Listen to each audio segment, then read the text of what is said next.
Hi, my beautiful family. Welcome to Mr. Peter Stories.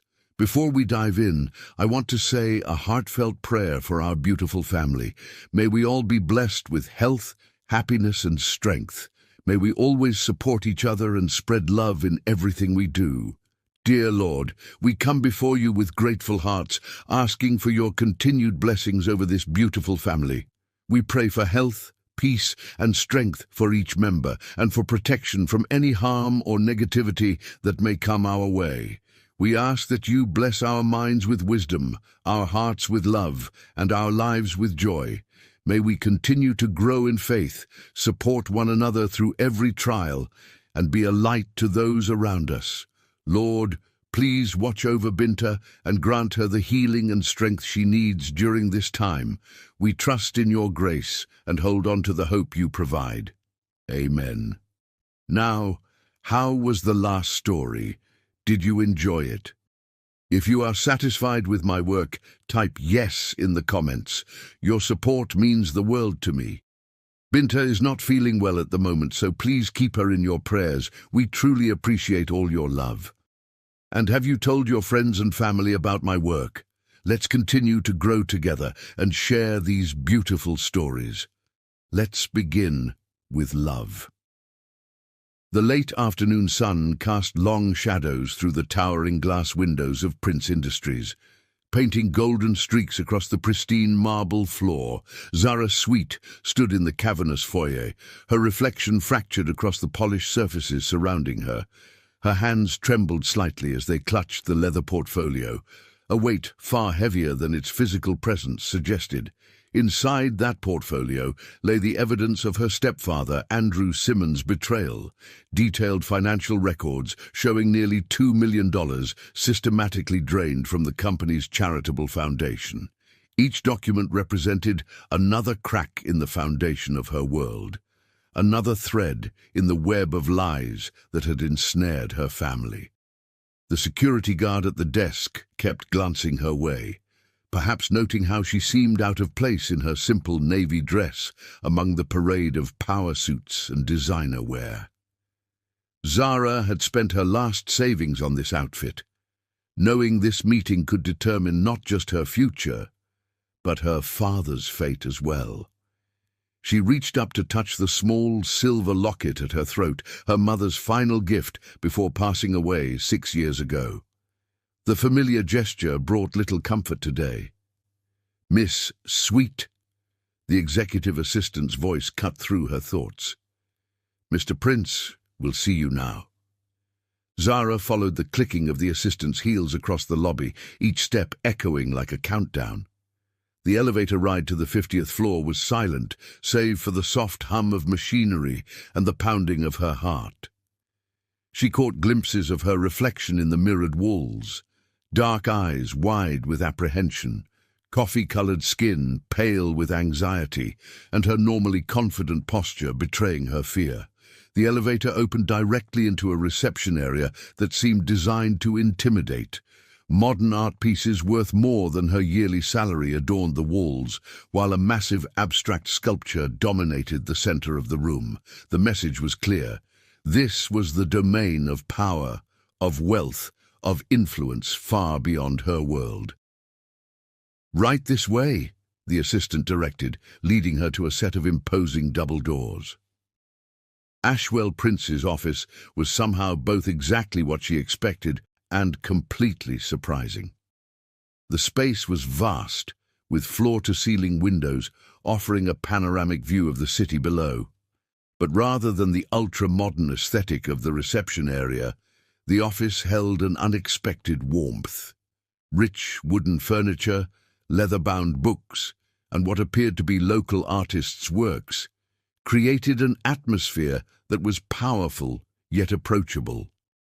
The man himself stood with his back to the door, gazing out at the city he'd helped shape. At 35, Ashwell Prince had become legendary in business circles for building an empire from nothing. The gossip columns painted him as ruthless, brilliant, and impossibly demanding. They hadn't mentioned how he would make her heart skip a beat. He turned at their entrance, and Zara felt the full force of his presence. Tall and broad-shouldered, he carried himself with the easy confidence of someone who never questioned their place in the world. His charcoal suit was impeccably tailored, but it was his eyes that captured her attention, deep brown and startlingly perceptive. "Miss Sweet," he said, his voice deeper than she'd imagined. "Please, have a seat."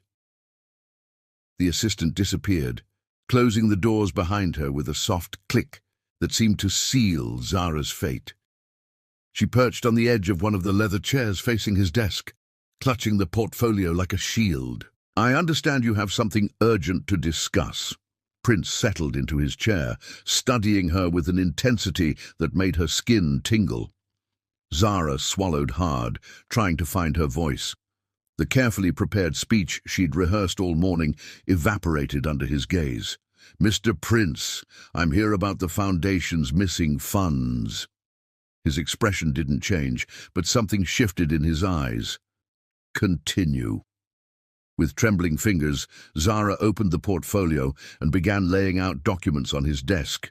Bank statements, transfer records, falsified reports, the paper trail of destruction her stepfather had left in his wake. $2 million, she said softly, systematically diverted over the past 18 months. Prince picked up one of the documents, scanning it with practiced ease. "And you're bringing this to my attention because it was my stepfather, Andrew Simmons." The words felt like ashes in her mouth. "And because I want to make it right." He set down the paper, leaning back in his chair. "These funds were meant for children's education programs, medical assistance for families in need, community development projects. The damage done isn't just financial." "I know." Zara's voice cracked slightly. "I teach at one of the schools that receives foundation support. I've seen firsthand the difference these programs make." Something flickered across Prince's face. Surprise, perhaps, or interest. "Yet you're here defending the man responsible?" "No." Zara straightened her spine, drawing on reserves of strength she didn't know she had. "I'm here to offer a solution. My stepfather has assets, properties. I have documentation of all of them. They can be liquidated to repay the Foundation." "That's a start." Prince stood, walking to the window. The setting sun painted his profile in shades of gold and shadow.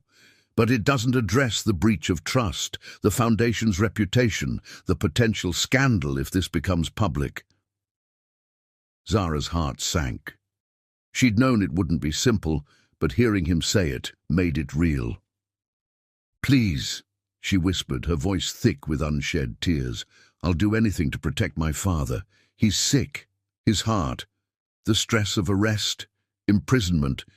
It would kill him." Prince turned back to her, his expression unreadable. "Anything?" The word hung in the air between them, heavy with possibility and danger. Zara met his gaze steadily, despite the fear coursing through her veins. "Within legal and ethical bounds, yes. I'm not here to trade one wrong for another." A ghost of a smile touched his lips. "Admirable principles, Miss Sweet. But what exactly are you offering?" "My time, my skills. I can work to repay the debt, nights, weekends, whatever it takes." She gestured to the documents on his desk. "I found all of this. I can help prevent it from happening again. Strengthen your security protocols, review procedures." An interesting proposal. Prince returned to his desk but remained standing, his presence looming over her. "But I have plenty of accountants and security consultants. What makes you unique?" Zara stood as well, refusing to be intimidated. "Because I care. About the Foundation's mission. About the people it helps. About making things right." She took a deep breath. "And because I'm willing to do whatever it takes to protect my family while ensuring justice is served." Prince studied her for a long moment, and Zara felt as though he was seeing straight through to her soul. Finally, he spoke. 3 nights. "I'm sorry?" The foundation hosts 3 major charitable events in the next 2 weeks: galas, auctions, benefits, essential for maintaining donor relationships and public trust. He picked up one of the documents, turning it over in his hands. Attend them with me. Help demonstrate that all is well with the foundation. Your presence as someone connected to both sides of this situation could help smooth over any concerns that might arise. Zara's mind raced. It wasn't what she'd expected, but it seemed almost too simple. And in exchange? In exchange, we keep this matter private. Your stepfather makes restitution through asset liquidation, as you suggested. No criminal charges, no public scandal. His eyes locked with hers. But Miss Sweet, understand this. If you agree, you must commit fully to the role. These events require sophistication, charm, the ability to navigate complex social waters while maintaining absolute discretion. The implications were clear. She would have to play the part of someone from his world, someone worthy of being seen on Ashwell Prince's arm. The challenge was enormous, but the stakes were even higher. Do we have a deal? Prince extended his hand across the desk. Zara looked at his offered hand, then back to his face. In his eyes, she saw something unexpected, not the coldness of a businessman making a transaction, but a flicker of something warmer, more human. It gave her hope that perhaps this arrangement could be survived with her dignity intact. She placed her hand in his, trying to ignore the spark of electricity that shot through her at the contact. We have a deal, Mr. Prince. His fingers closed around hers, warm and strong. Ashwell, please. If we're to carry this off convincingly, we should at least be on a first-name basis. Ashwell, she repeated softly, the name feeling intimate on her tongue. He released her hand, but the warmth lingered. My assistant will contact you with the details. The first event is tomorrow night. He paused, then added, Don't worry about attire. Everything will be arranged. Zara gathered her documents with trembling fingers, her mind already spinning with the implications of what she'd agreed to. As she reached the door, his voice stopped her. Zara. She turned back, startled by his use of her first name. He was watching her with that same unreadable expression. You're either very brave or very foolish to come here today. I'm curious to find out which. She met his gaze one last time. Maybe I'm both. The ghost of a smile returned to his lips. Maybe you are. Until tomorrow night, then. Zara left his office on unsteady legs, the weight of the portfolio replaced by the weightier burden of their agreement. As the elevator descended, she caught her reflection again in the mirrored walls. The same woman looked back at her, but something had changed. In her eyes was a mix of fear and determination, of desperation and hope. She touched her mother's locket again, drawing strength from the familiar metal. I'll make this right, she whispered to her reflection, whatever it takes. The marble foyer seemed different on her way out, the golden sunlight replaced by the deep blues of approaching evening. As she stepped out into the cooling air, Zara felt the first stirrings of something unexpected beneath her anxiety and fear, curiosity about the man she'd just met, and the 3 nights that lay ahead. What she couldn't know then was how those 3 nights would change everything, her world, her heart, and the very course of her life. Chapter 2. The first evening. The dress arrived at precisely 3 p.m., carried by a white-gloved courier who handled the garment bag as if it contained spun gold. Zara's hands trembled as she unzipped it, revealing a creation that took her breath away. The gown was midnight blue, the color of dreams and distant stars, with delicate beading that caught the light like dewdrops at dawn. A note accompanied the dress, written in bold, precise handwriting. For tonight's Children's Hospital benefit, a car will arrive at 7 a.m. In her tiny apartment bathroom, she spent hours preparing, trying to transform herself into someone worthy of such finery. Her natural curls she styled into an elegant updo, letting a few tendrils frame her face. The dress fit as if it had been made for her, which, she realized with a start, it probably had been.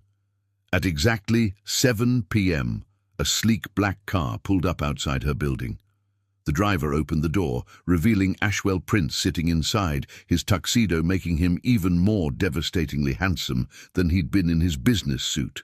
He stood as she approached, his eyes widening slightly as he took in her appearance. "You look—" He paused, seeming to search for the right word. "Perfect." The simple compliment sent warmth spreading through her chest. "Thank you," she murmured, accepting his hand as she slid into the car. "The dress is beautiful." "The dress is merely a frame," he replied, his voice low. "You're the masterpiece." The ride to the benefit was filled with soft tension, like the air before a storm. Ashwell briefed her on the evening ahead, key donors she would meet, the Foundation's recent achievements, the delicate politics of philanthropy. Zara absorbed it all, determined not to let him down. "Remember," he said, as they approached the venue, "tonight isn't about the money that was taken. It's about the children we're helping." His use of "we" wasn't lost on her. "I understand." The Children's Hospital benefit was being held at the city's most prestigious hotel, its grand ballroom transformed into a glittering wonderland. Crystal chandeliers cast rainbow light across the crowd, while soft classical music wove through the air. Zara felt the weight of eyes upon them as they entered, Ashwell's hand resting lightly at the small of her back. "Ashwell!" A woman in her 60s approached, dripping in diamonds and goodwill. "We were beginning to think you wouldn't make it." "Mrs. Blackwood," Ashwell smiled warmly. "I wouldn't miss it. May I introduce Zara Sweet? She's one of our Foundation's most passionate advocates." Zara felt a surge of gratitude at his careful introduction, technically true, while revealing nothing of their complicated arrangement. She smiled and extended her hand. "It's wonderful to meet you. I was just reading about your work with the Pediatric Oncology Wing." Mrs. Blackwood's eyes lit up, and soon they were deep in conversation about the hospital's newest initiatives. Zara spoke from her heart about the children she taught who had benefited from the Foundation's medical assistance programs. She didn't have to fake her passion or her knowledge. This was her world, even if the glittering ballroom wasn't. As they moved through the crowd, Zara felt Ashwell's gaze on her frequently. Each time she successfully navigated a conversation or charmed another donor, she caught a flash of something in his eyes. Approval, perhaps, or surprise. During dinner, they were seated with the hospital's chief of pediatrics and several major donors. The conversation flowed easily, touching on everything from the latest medical technologies to the arts program Zara had helped establish at her school. "You never mentioned you were an artist," Ashwell murmured as the plates were being cleared. "There's a lot we don't know about each other," she replied softly. His eyes held hers for a moment longer than necessary. "I'm beginning to see that." After dinner came dancing. Ashwell led her onto the floor as the orchestra began a waltz. His hand was warm against hers, his other hand resting properly at her waist. They moved together as if they'd danced 1,000 times before. "You're full of surprises," he said as they twirled past other couples. "Where did you learn to dance like this?" "My mother," Zara answered, a bittersweet smile touching her lips. "She believed every girl should know how to waltz. We practiced in our living room, counting steps while my father played old records." "Tell me about her," Ashwell said, his voice gentler than she'd ever heard it. So she did. As they danced, Zara shared stories of her mother's strength, her creativity, her unwavering belief in education as the key to a better future. She spoke of the illness that took her too soon and how Andrew Simmons had entered their lives afterward, promising to take care of them. "You were young," Ashwell observed. "Too young to see what kind of man he really was." "My father was drowning in grief and medical bills," Zara said quietly. Andrew seemed like an answer to prayer. By the time we realized the truth, she trailed off, the weight of recent events pressing down on her. Ashwell's hand tightened slightly at her waist. "You're not responsible for his actions, aren't I? I saw the signs, the late-night phone calls, the mysterious meetings, the way he dodged questions about the foundation's finances. I should have done something sooner." "You're doing something now," he reminded her. "That takes courage." The music changed to something slower, more intimate. Without discussing it, they adjusted their stance, moving closer together. Zara could feel the steady beat of his heart, smell the subtle notes of his cologne. "May I show you something?" he asked as the song ended. At her nod, he led her away from the ballroom through a set of French doors that opened onto a private garden. The night air was cool and sweet, fairy lights twinkling in the carefully manicured trees. A fountain burbled nearby, its sound mixing with the muted music from inside.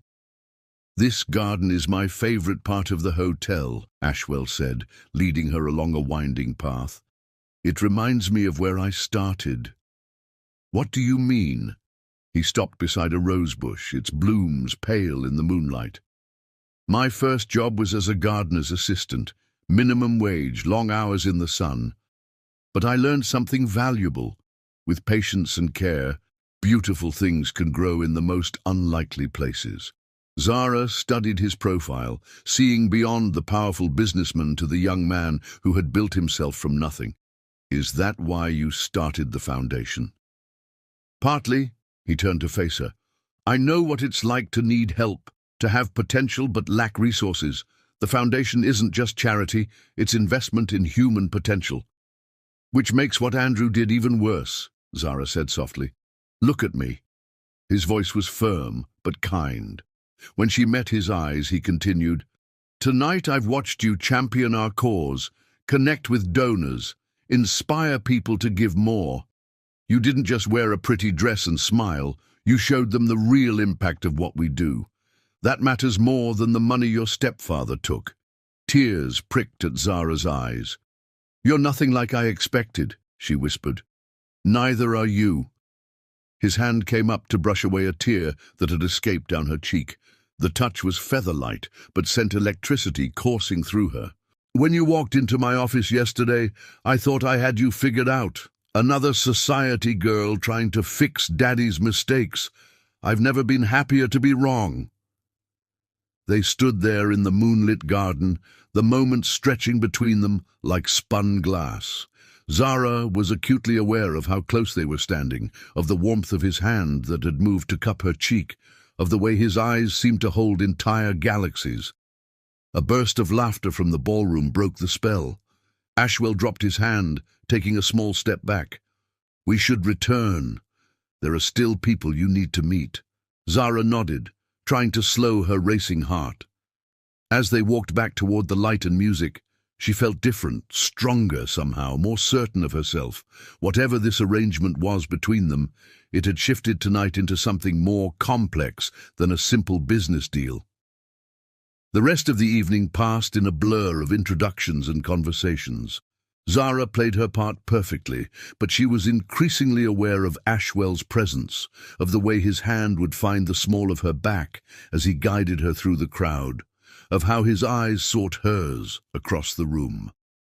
When the car finally dropped her at her apartment in the early hours of the morning, Zara felt as though she'd stepped out of a dream.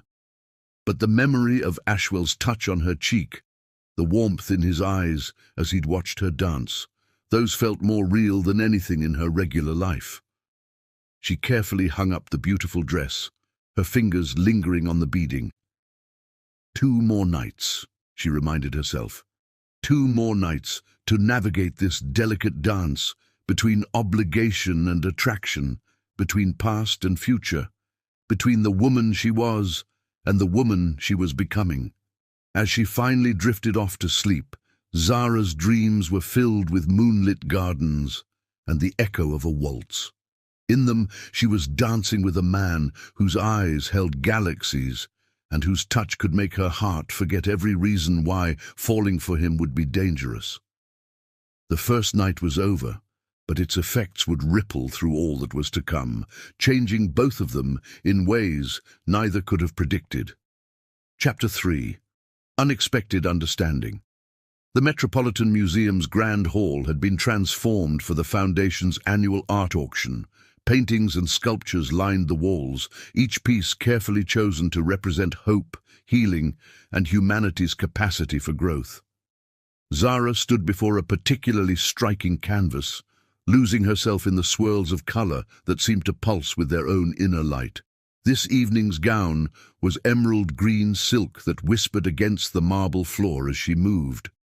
Unlike the previous night's fairy tale elegance, this dress spoke of sophistication and subtle power. Her hair fell in soft waves down her back, and the only jewelry she wore was her mother's locket. Ashwell had specified that the auction's focus should be on the art, not the attendees. "That's one of my favorites," Ashwell's voice came from behind her, sending a shiver down her spine. "The artist was one of our first grant recipients." Zara turned to face him, taking in how the classic black tie attire seemed to have been invented for him. "Tell me about them," she said softly. "Maya Chen. She was 16, living in a shelter with her mother after escaping an abusive situation." He moved to stand beside her, both of them facing the painting. "The Foundation provided art supplies, therapy, education. Now she's teaching at the Art Institute and mentoring other young artists." The colors. Zara traced the air in front of the canvas, following a particularly vibrant streak of blue. "They're like emotions, made visible." That's exactly what she said when she donated it. Ashwell watched her hand move through the air. "You understand art."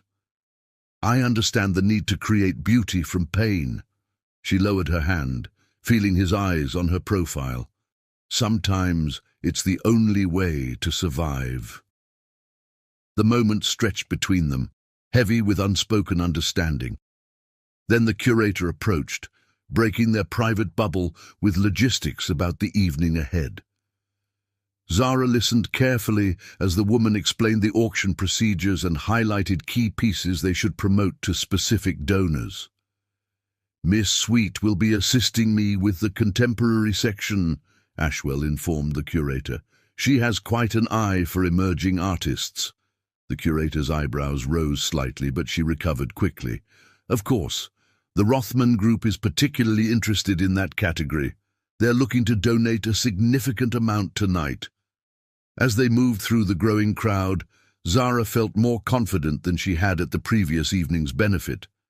Art was a language she spoke fluently, having spent countless hours in museums during her college years, studying how different artists translated human experience into visual form. "The brushwork here," she explained to an interested couple, "shows the artist's journey from chaos to order. See how the strokes become more controlled as your eye moves across the canvas? It mirrors the Foundation's mission, helping people find their way from turbulence to stability." Ashwell, speaking with another group nearby, caught her eye and smiled. The warmth in his expression made her heart flutter. The auction itself was a masterclass in sophisticated fundraising. Ashwell worked the room with practiced ease, but Zara noticed how he always seemed aware of her location, how his body would angle toward her even when speaking to others.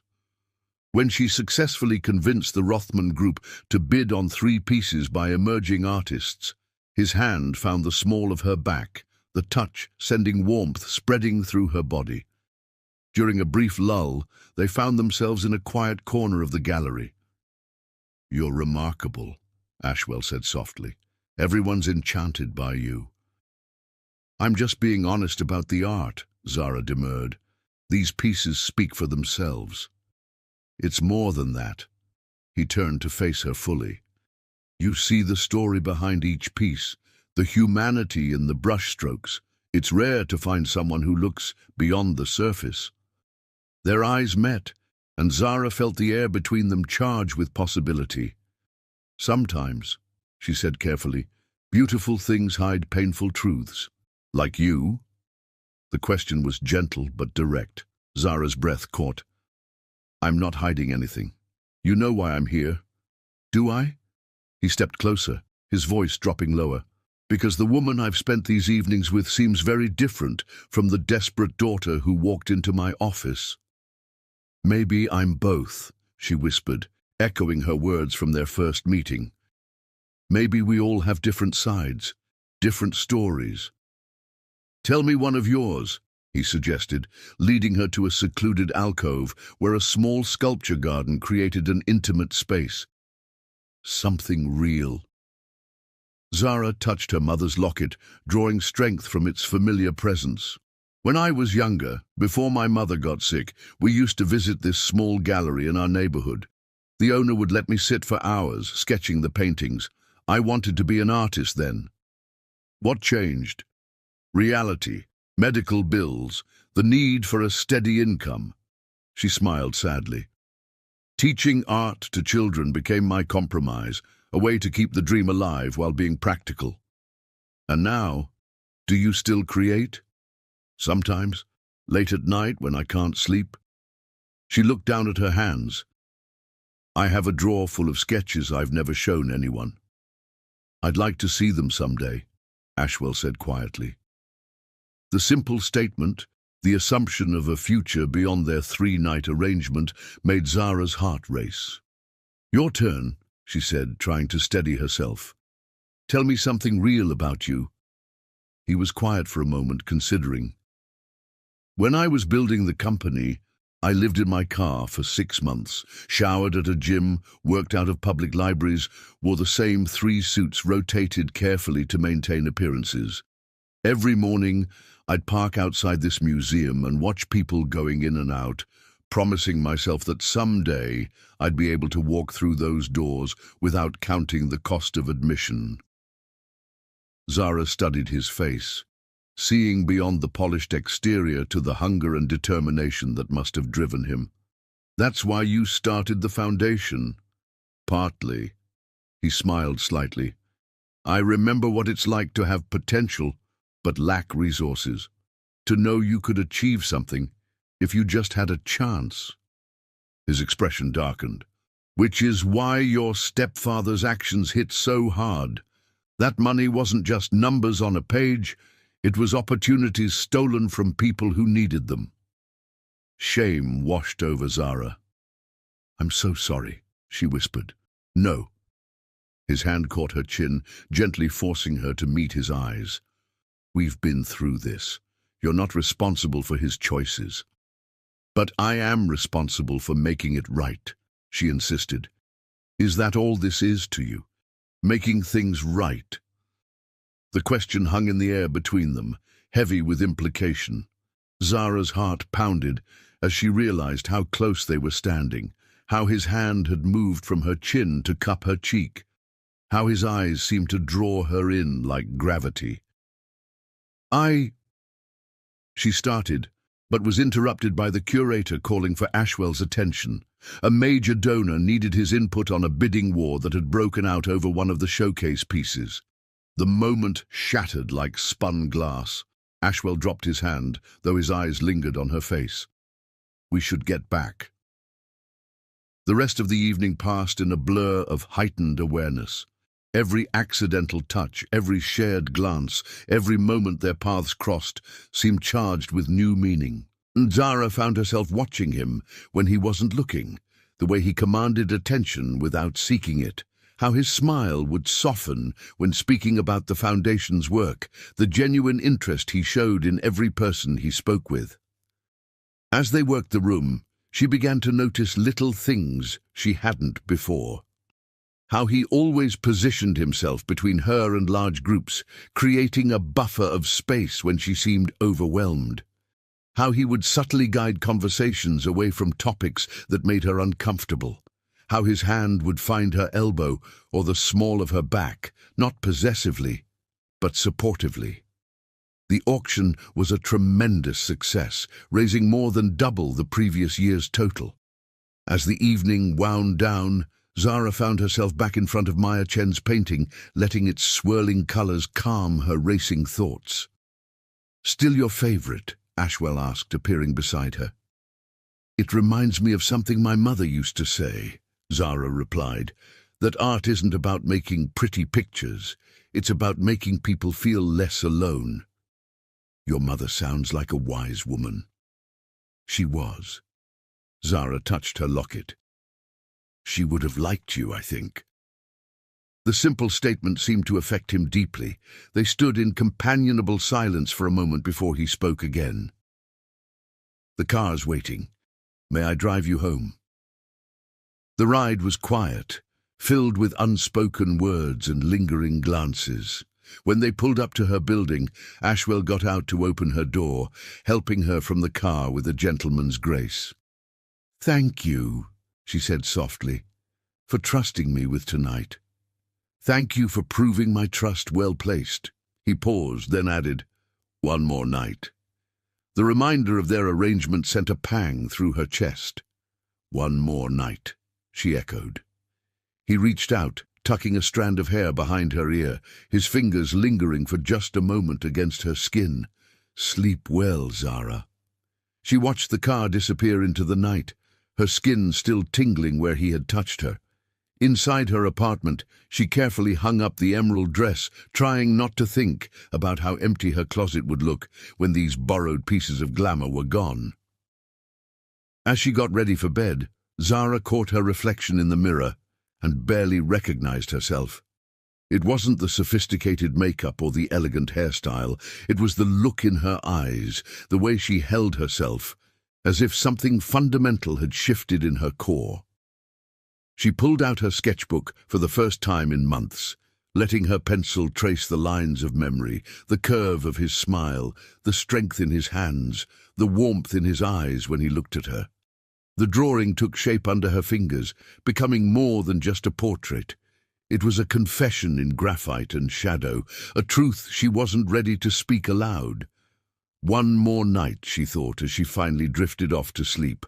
One more night to pretend this could be real, that she could belong in his world of art and elegance and possibility. One more night before reality reclaimed her, before she had to remember who she really was and why she was really there. But as she dreamed, her mind replayed the moment in the sculpture garden, the feeling of his hand on her cheek, the question in his eyes that she hadn't had the chance to answer. And in her dreams, she was brave enough to tell him the truth, that this had become about so much more than making things right. Chapter 4. A Growing Connection. The symphony hall glowed like a jewel in the evening light, its classical architecture a testament to timeless beauty. Inside, the atmosphere crackled with anticipation, not just for the night's performance, but for what it represented. This was the final evening of Zara and Ashwell's arrangement, and both felt the weight of ending hovering over them like a shadow. Tonight's gown was different from the others, a deep burgundy creation that seemed to capture and hold the light, making Zara appear to glow from within.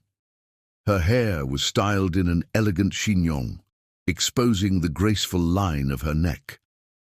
When she'd seen herself in the mirror, she hardly recognized the sophisticated woman looking back at her. The car ride to the symphony had been quieter than usual, filled with unspoken words and stolen glances. Ashwell looked particularly handsome in his tuxedo, but there was a tension in his jaw that hadn't been there before. Several times he seemed about to speak, only to fall silent again. Now, as they made their way through the grand foyer, Zara was acutely aware of his hand at the small of her back, of how natural it felt to walk beside him, of how many eyes followed their progress. In just 3 nights, they had become a recognized pair in this glittering world of philanthropy and power. "The program tonight is particularly special," Ashwell murmured as they greeted various Foundation board members. Tchaikovsky's Symphony No. 6, the Pathétique. It was his final symphony, written from the depths of his soul. "I know it," Zara replied softly. "My mother used to play recordings while she painted. She said it was like listening to a heartbreaking in the most beautiful way possible." His hand tightened slightly at her waist. "You continue to surprise me." Before she could respond, they were approached by an elegant older couple, the symphony's primary patrons. Zara watched as Ashwell smoothly engaged them in conversation about the Foundation's new music education initiative, providing instruments and lessons to underprivileged children. "Actually," he said, drawing her into the conversation, "Zara has been instrumental in implementing the program at her school. The results have been remarkable." Zara found herself describing how music had transformed some of her most troubled students, giving them a voice and a purpose. As she spoke, she felt Ashwell's eyes on her, saw the warmth in his expression when she glanced his way. The lights flickered, signaling that it was time to take their seats. Their box was perfectly positioned, offering an intimate view of the orchestra while maintaining a sense of privacy. As they settled in, Zara became aware of how close they were sitting, of how their arms brushed whenever either of them moved. The first notes of the symphony filled the hall, rich and deep, full of longing. Zara closed her eyes, letting the music wash over her. When she opened them again, she found Ashwell watching her instead of the orchestra, an intensity in his gaze that made her breath catch. Slowly, deliberately, he reached for her hand where it rested on the armrest between them. His fingers interlaced with hers, the touch sending electricity through her veins. They sat like that through the first movement, connected by this simple point of contact, neither willing to break the spell. During the intermission, they remained in their box, speaking in low voices about everything and nothing. Their favorite composers, childhood memories, dreams they'd held close to their hearts. It was the most personal conversation they'd had, yet it felt as natural as breathing. "My father used to say that music was God's way of reminding us we're not alone," Zara said, leaning against the balcony rail. "That no matter what we're feeling, someone else has felt it too, strongly enough to turn it into song." "Wise man," Ashwell replied, standing close enough that she could feel the warmth radiating from his body. "Is that why you fought so hard to keep the arts program at your school?" "Partly." She turned to face him. "Art, music, they're not luxuries. They're lifelines. Sometimes they're the only way to express what's too big for words. Like what you're feeling right now." His voice was soft, his eyes searching hers. Zara's heart thundered in her chest. "I dot." Her phone buzzed in her clutch, the harsh intrusion of reality breaking the moment. She glanced at the screen and felt her blood run cold. 3 missed calls from Andrew. Ashwell noticed her change in expression immediately. "What is it?" "My stepfather," she whispered, her hand trembling slightly as she put the phone away. "He's been calling." "Has he been pressuring you about our arrangement?" "No, I haven't told him the details, but he keeps asking questions, wanting to know if everything's taken care of." She wrapped her arms around herself, suddenly chilled despite the warmth of the evening. Ashwell stepped closer, his presence solid and reassuring. "You don't have to deal with him alone anymore." "Don't I?" She looked up at him, vulnerability clear in her eyes. "After tonight our arrangement is over. You've been more than generous, giving me this chance to make things right. But let's not pretend it's more than what it is." "And what exactly do you think this is?" He caught her chin gently, forcing her to maintain eye contact. "Because from where I'm standing, it stopped being just an arrangement somewhere between your passion for art and the way you light up when talking about your students." The second movement began below, the music swelling with hope and yearning. Zara felt tears pricking at her eyes. "Please don't," she whispered. Don't make this harder than it has to be. Stay for one more evening, he said suddenly, not for any deal or arrangement, just because you want to. The invitation hung in the air between them, full of possibility and danger. Before Zara could respond, they were interrupted by the return of other patrons to nearby boxes. The moment shattered, leaving them both aching with words unsaid.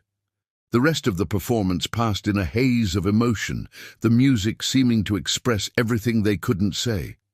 During the famous Adagio Lamentoso, Zara felt tears sliding down her cheeks. Without a word, Ashwell offered his handkerchief, his fingers brushing hers in a touch that felt like a promise. As the final notes faded away, the audience erupted in applause.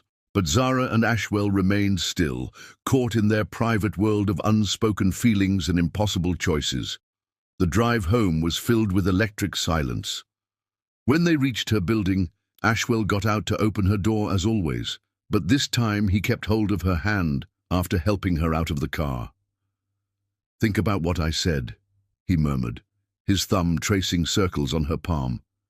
"One more evening. No expectations. No arrangements, just us." Zara looked up at him, seeing the sincerity in his eyes, the hopeful vulnerability that matched her own. "I'll think about it," she promised softly. He raised her hand to his lips, pressing a gentle kiss to her knuckles. The gesture was old-fashioned, romantic, and it made her heart skip several beats. "Good night, Zara sweet," he said, his voice rich with unspoken emotion. She watched the car disappear into the night, her hand still tingling where his lips had touched it. Inside her apartment, she carefully hung up the burgundy gown, trying not to think about how it might be the last such dress she would ever wear. As she was getting ready for bed, her phone buzzed again. Andrew. This time, she let it go to voicemail, not wanting his voice to taint the memory of this evening. But his persistence left her uneasy, a dark cloud threatening the dreamlike quality of the past 3 nights. Sitting at her small desk, Zara pulled out her sketchbook and began to draw. The images flowed from her pencil. Ashwell's profile in the symphony box, their clasped hands, the way he looked at her when he thought she wouldn't notice. Each sketch was a memory, a moment she wanted to preserve before reality reclaimed her. The last drawing was different, a self-portrait of sorts, showing her as she appeared tonight in the burgundy dress, but with shadows creeping in at the edges of the page. It captured exactly how she felt, caught between 2 worlds, between who she was and who she could be, between duty and desire. As she finally lay down to sleep, Zara's mind whirled with possibilities. Ashwell's invitation echoed in her thoughts, tempting her with the promise of more evenings, more shared glances, more of this connection that had grown between them like a delicate flower pushing through concrete. But Andrew's missed calls weighed on her conscience, reminding her of obligations and consequences. Everything had a price. She knew that better than most. The question was, what would be the cost of following her heart? Her dreams that night were a chaos of music and memory, Tchaikovsky's symphony weaving through scenes of the past 3 evenings, each moment tinged with both joy and melancholy. And through it all, Ashwell's voice asking her to stay, offering her a choice she never thought she'd have. What she couldn't know, as she finally drifted into deeper sleep, was that forces were already in motion that would make her decision for her, forces that would test not just their growing feelings, but everything they thought they knew about trust, truth, and the price of freedom. Chapter 5. The Breaking Point. The evening that should have been their 4th together dawned grey and threatening, as if the weather itself sensed the turning point ahead. Ashwell spent the day distracted, checking his phone more often than he had in years, hoping to see a message from Zara confirming she would join him that night. The restaurant he'd chosen was intimate, far from the glittering social scenes of their previous evenings. A small Italian place in the historic district, where the chef still made pasta by hand and the wine cellar held secrets passed down through generations. He'd requested a private corner table, wanting no distractions from what he hoped would be the beginning of something real. But as 7 o'clock came and went, the carefully chosen bottle of Barolo remained unopened, the candles burning lower with each passing minute. Ashwell felt something he hadn't experienced in years, genuine anxiety. His fingers drummed against the pristine white tablecloth as he checked his phone for the 100th time. No messages, no calls, nothing. By 8, concern had overtaken disappointment. This wasn't like Zara. Even if she'd decided not to pursue whatever was growing between them, she would have let him know. She was too considerate, too honest, to simply disappear. The drive to her apartment was tense, his usual calm replaced by a growing sense of unease. The doorman recognized him immediately, but his expression only deepened Ashwell's worry. "Miss Sweet left early this morning, sir," he said, shifting uncomfortably. "There was an incident. Her stepfather came by." Ashwell's blood ran cold. "What kind of incident?" "There was shouting. I was about to call the police, but she left with him. Said everything was fine, but—" The doorman hesitated. "She didn't look fine, sir. The elevator ride to her floor felt endless." Ashwell's mind raced through possibilities, each worse than the last. When he reached her door, he knocked firmly, calling her name. Silence answered. He was about to turn away when he heard movement inside. The door opened to reveal Andrew Simons, his expensive suit wrinkled, his eyes glassy with what might have been alcohol or something worse. "Well, well," Andrew drawled, leaning against the doorframe, "if it isn't the knight in shining armor himself." "Where is she?" Ashwell's voice was deadly quiet. "Not here." Andrew's smile was sharp-edged and mean. "But don't worry, she's safe, for now." "What do you want?" Andrew straightened, dropping the artificial pleasantness. "What I've always wanted, money. You've been generous with my stepdaughter, Prince. Very generous. Those lovely dresses, those glamorous evenings, she told me all about it. She would never—" "No?" Andrew pulled out a phone, Zara's phone, Ashwell realized with a sinking feeling. "She didn't have to. I've been watching. 3 nights of playing Cinderella at your fancy parties, but now the clock has struck midnight, and it's time to talk business." Ashwell's hands clenched at his sides. "The Foundation's agreement was with Zara, not you." "About that agreement." Andrew's smile turned predatory. "I'm proposing a renegotiation. Your little arrangement with Zara, consider it terminated. If you want to see her again, we'll need to discuss new terms." "You're blackmailing me." "Blackmail is such an ugly word." Andrew examined his manicured nails. "I prefer to think of it as a business opportunity. After all, what would your board of directors think if they knew you'd been entertaining a young woman in exchange for covering up financial misconduct? The scandal would be devastating." "Where is she?" Ashwell repeated, his voice tight with controlled rage. "Safe, as I said, and she'll stay that way as long as we come to an understanding."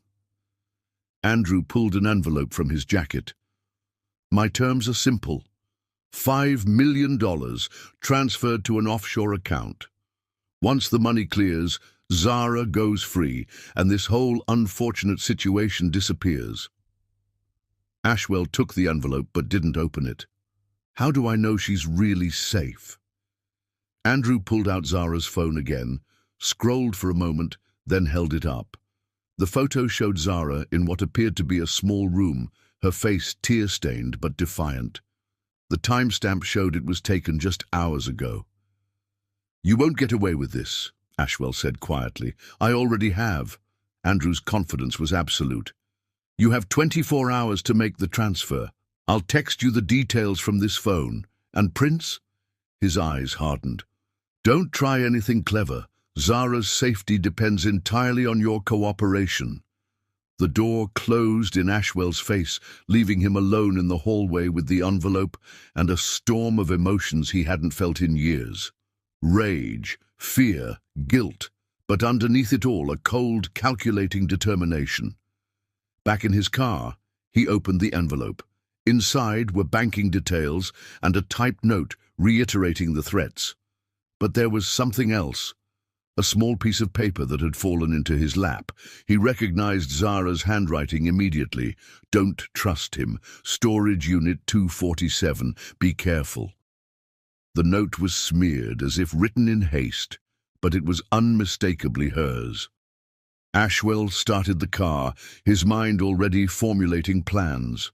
Andrew might think he held all the cards, but he had underestimated two very important things: Ashwell's resources and Zara's intelligence. The next few hours were a blur of activity. Calls were made, surveillance footage was reviewed, and pieces of a puzzle began falling into place. Andrew's desperation wasn't just about money, it was about survival. His gambling debts went far deeper than the foundation theft, and the people he owed weren't known for their patience. By midnight, Ashwell had a clearer picture of what they were dealing with. The storage facility was easy to find, one of those anonymous places on the outskirts of the city. Unit 247 was registered to a shell company that took only minutes to trace back to Andrew. But timing was crucial. If Andrew suspected his plan was unraveling, Zara could be in even more danger. Every move had to be calculated, every contingency planned for. In his office, surrounded by the evidence of his success, Ashwell felt a deeper truth settling into his bones. The past 3 nights hadn't been an arrangement or a business deal. They'd been an awakening, showing him what was missing in his carefully constructed world. He picked up his private phone and made one final call. "It's time," he said simply. "Put everything in motion." As dawn approached, storm clouds gathered over the city. In a small room somewhere, Zara waited, holding on to hope and the knowledge that she'd managed to leave a clue. And in his office, Ashwell Prince prepared for battle, not with the weapons of the business world, but with something far more powerful, the determination of a man who had finally found something worth fighting for. The next 24 hours would change everything. Lives would be transformed, truths would be revealed, and the price of freedom would finally be paid, not in money, but in courage, trust, and the kind of love that breaks all chains. Thunder rolled in the distance as Ashwell checked his watch one last time. The countdown had begun, and with it the real test of what had grown between him and Zara in those 3 magical nights. This was no longer about arranged evenings or social obligations. This was about protecting someone who had become more precious to him than any business deal or social standing. In the growing storm, he allowed himself one moment of pure emotion, remembering Zara's smile, the way her hand felt in his, the depth of understanding in her eyes when she looked at him. Then he locked those feelings away, letting cold determination take their place. Andrew Simons had no idea what he'd awakened. Not just a wealthy businessman, but a man who had found something worth any price to protect. The game was about to change, and Ashwell Prince was playing for keeps. Chapter 6. The Search. The storm that had threatened all night finally broke over the city, rain lashing against the windows of Prince Industries' executive floor. Ashwell stood at the floor-to-ceiling windows, his reflection ghostly against the pre-dawn darkness. Behind him, his office had been transformed into a command center, multiple screens displaying surveillance footage, financial records, and a complex web of Andrew Simmons connections. "Sir," his head of security, James Chen, approached with a tablet. "We've got something from the storage facility's cameras." The footage was grainy, but clear enough to show Andrew's car arriving early that morning, Zara in the passenger seat. She appeared conscious, but distressed. More telling was the second car that arrived minutes later, a black SUV with tinted windows and no plates. "Run facial recognition on the driver," Ashwell ordered, studying the blurry figure that emerged briefly from the SUV. "And get me everything on Andrew's gambling contacts from the last 6 months. His private investigator, Maya Rodriguez, was already pulling up records. His debts go deeper than we thought," she reported, fingers flying over her keyboard. "He owes money to the Constantine family." Ashwell's jaw tightened. The Constantines were notorious in the city's underground, loan sharks who had graduated to more sophisticated forms of financial crime. If they were involved, the situation was even more dangerous than he'd feared. "There's more," Maya continued. "Andrew's been moving money through a series of shell companies. Not just the foundation funds, we're talking tens of millions. He's been running a sophisticated embezzlement scheme across multiple organizations." "The foundation was just the tip of the iceberg," Ashwell murmured. "Zara had no idea." "Sir?" His assistant appeared with a burner phone. "It's time for the scheduled check-in." Ashwell took the phone, his expression hardening. The call connected after one ring. "Right on time." Andrew's voice was smug. "Have you had a chance to consider my offer?" "I'm transferring the money now," Ashwell replied coldly. "But I want proof Zara's okay." "So concerned for my stepdaughter's welfare." Andrew chuckled. "Don't worry, she's fine. A bit upset about missing your romantic evening, but she'll get over it." In the background, Ashwell could hear faint movement, what might have been a muffled voice. "Let me speak to her. All in good time. First, the money. It's being processed. International transfers take time, even for me." Ashwell nodded to Maya, who was tracing the call. "But Andrew, understand something. If anything happens to her, there won't be anywhere in the world you can hide. Threats don't become you, Prince." Andrew's voice hardened. "Remember who holds the cards here. One word from me, and your precious reputation is ruined. The noble philanthropist, caught in a sordid scandal with an employee's daughter. The press would have a field day." "You really think I care about scandal right now?" "No," Andrew admitted, "but you care about her, and right now her safety depends entirely on your cooperation. I'll call again in 2 hours. Have the money ready." The line went dead. Maya looked up from her computer. "We got it. Signals coming from the industrial district near the old shipping yards." "That's 10 miles from the storage facility," James noted. "He's trying to create a false trail." Ashwell turned back to the windows, watching lightning split the sky. "Tell me about the storage unit." "Unit 247 is on the 2nd floor. James pulled up the facility's blueprints. "Limited access points, good visibility of the surrounding area. If Andrew's holding her there, he chose well." "No," Ashwell shook his head. "Zara's note wasn't telling us where she is. It's telling us where to find something else. Something Andrew doesn't know about." Understanding dawned on Maya's face. "Evidence." "She's been gathering it for months," Ashwell confirmed. "Protecting herself, building a case. The storage unit is where she kept it all." "We can have a team there in 20 minutes, James offered. "No," Ashwell grabbed his coat. "I'm going myself. Andrew's watching the building. If he sees a tactical team, we lose our advantage." "Sir, it's not safe." "Have a team on standby," Ashwell cut him off. "But stay out of sight. Maya, keep working on those financial records. I want to know every account, every transaction. James, get me blueprints of all properties owned by the Constantine family in the industrial district." The storm had intensified by the time Ashwell reached the storage facility.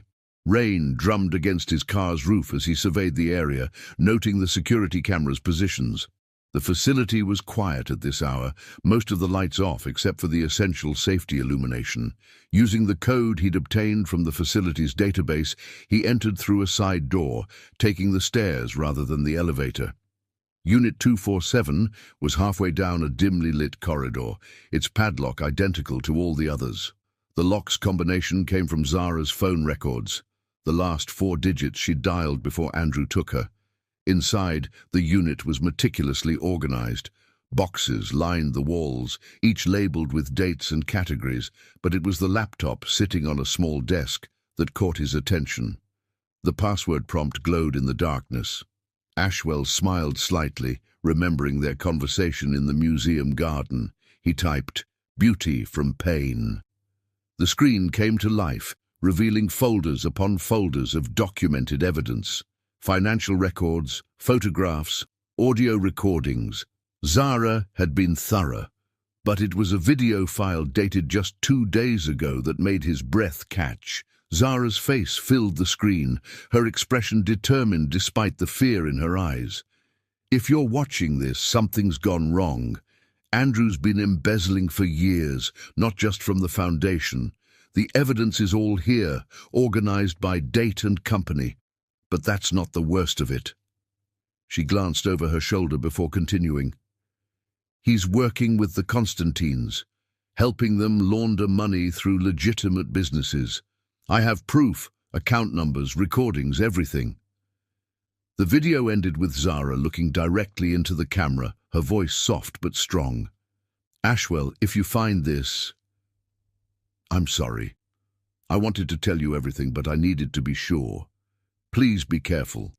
Andrew's desperate, and desperate men are dangerous." Thunder crashed outside as Ashwell copied the files to a secure drive. His phone buzzed. Maya had sent the location of 3 Constantine properties in the industrial district. One was an abandoned warehouse near where they'd traced Andrew's call. Back in his car, Ashwell connected with his team. "Maya, send everything we just found to the FBI's Financial Crimes Division.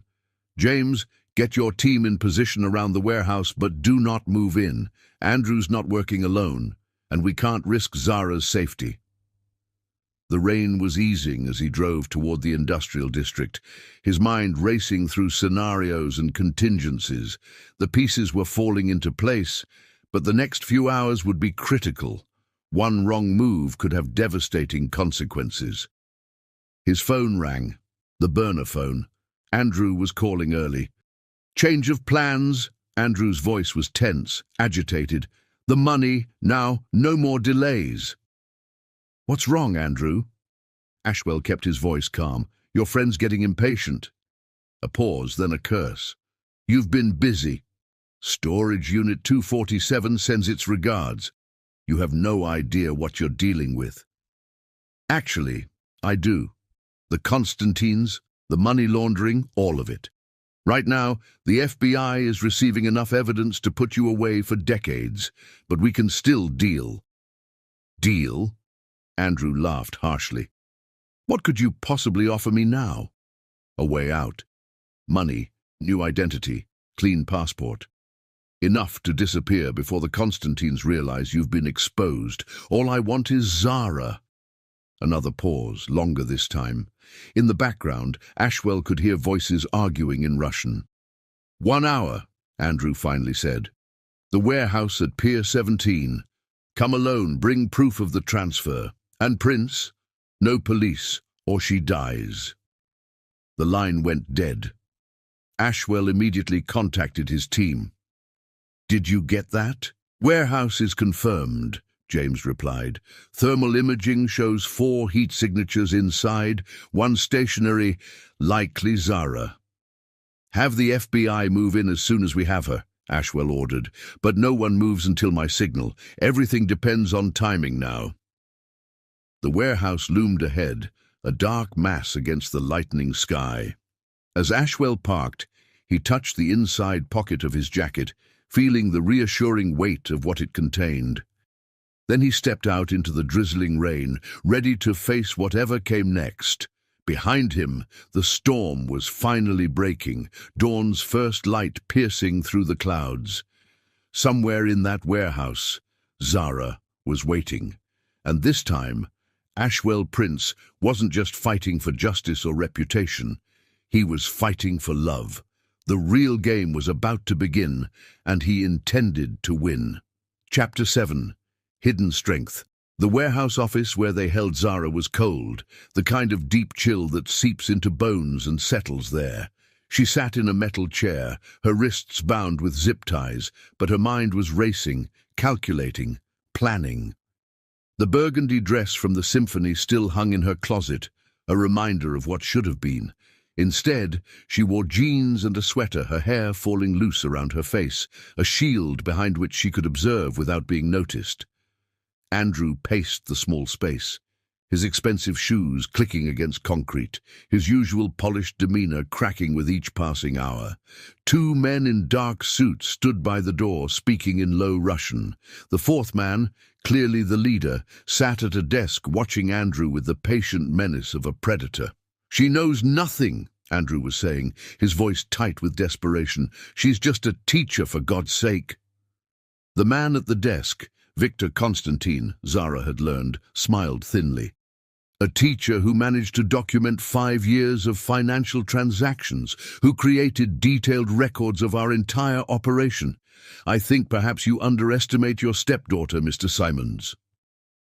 Zara kept her expression neutral, but inside she felt a flicker of satisfaction. For years she had played the role they expected, the naive daughter, the dutiful teacher, someone to be underestimated and ignored. They never noticed her taking pictures of documents left carelessly on Andrew's desk, recording conversations during his late-night phone calls, building a case piece by careful piece. "Prince will pay," Andrew insisted. "He cares about her. You saw them together at the symphony." "Ah, yes, your little arrangement." Victor's smile turned cruel. 3 nights of playing Cinderella. "Tell me, Miss Sweet, did you enjoy your taste of luxury?" Zara met his gaze steadily. "It was never about luxury." "No?" He leaned forward. "Then what was it about?"